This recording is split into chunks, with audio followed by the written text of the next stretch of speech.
NLC ஒப்பந்தம் மற்றும் society தொழிலாளருடைய கோரிக்கைகளும் அவருடைய பிரச்சனைகளும் போராட்டங்களும் நாளுக்கு நாள் தீவிரமடைந்து வருகிறது.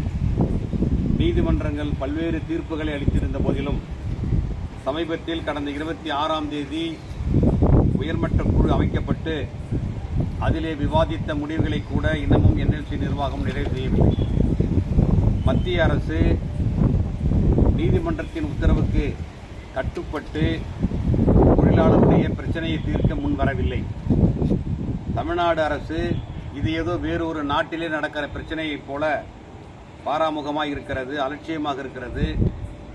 இன்னொரு பக்கத்திலே தங்கள் கட்சியை சார்ந்த தொழிற்சங்கத்தினுடைய செல்வாக்கு இந்த போராட்டத்தின் மூலமாக அம்பலமாகி இருக்கிறது.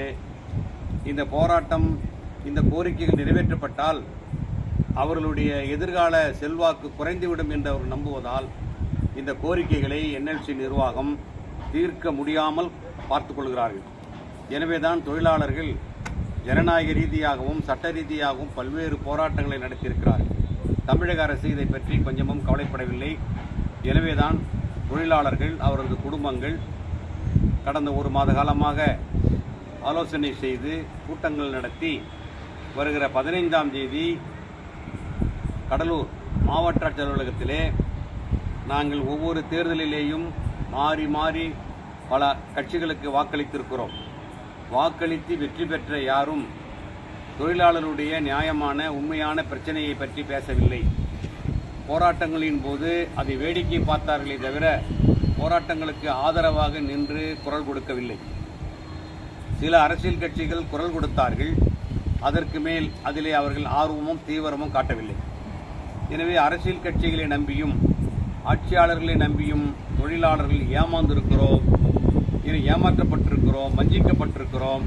எனவே இவ்வளவு பிரச்சனைகளுக்கு பிறகும் எங்களுக்கு அளிக்கப்பட்ட அந்த வாக்காளர் அட்டையால் எங்களுக்கு எந்த பயனும் இல்லை.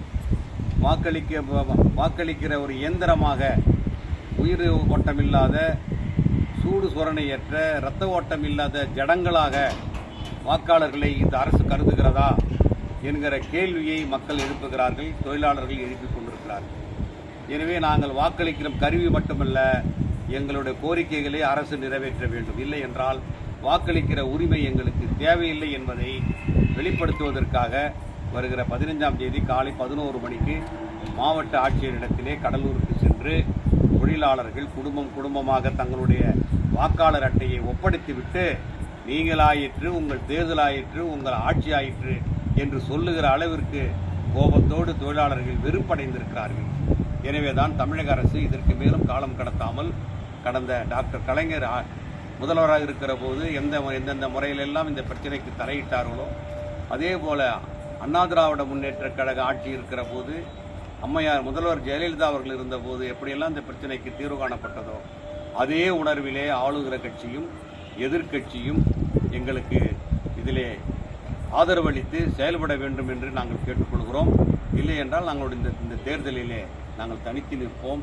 தேர்தலிலே வாக்கற்றவர்களாக, வாக்களிக்க இயலாதவர்களாக, வாக்களிக்க விரும்பாதவர்களாக நாங்கள் போய்விடுவோம். இதற்கெல்லாம் மாநில அரசு தான் காரணம் என்பதை இந்த நேரத்தில் வருத்தத்தோடு நாங்கள் தெரிவித்துக் கொள்கிறோம். வருகிற 15ஆம் தேதி நாங்கள் வாக்காளர் அட்டையை ஒப்படைப்பதை தவிர வேறு வழியில்லை என்பதை இன்று நடைபெற்ற போராட்டக் குழுவினுடைய உயர்மட்ட தொழிற்சங்க கூட்டமைப்பின் சார்பாக ஆலோசனை செய்து முடிவெடுத்திருக்கிறோம்.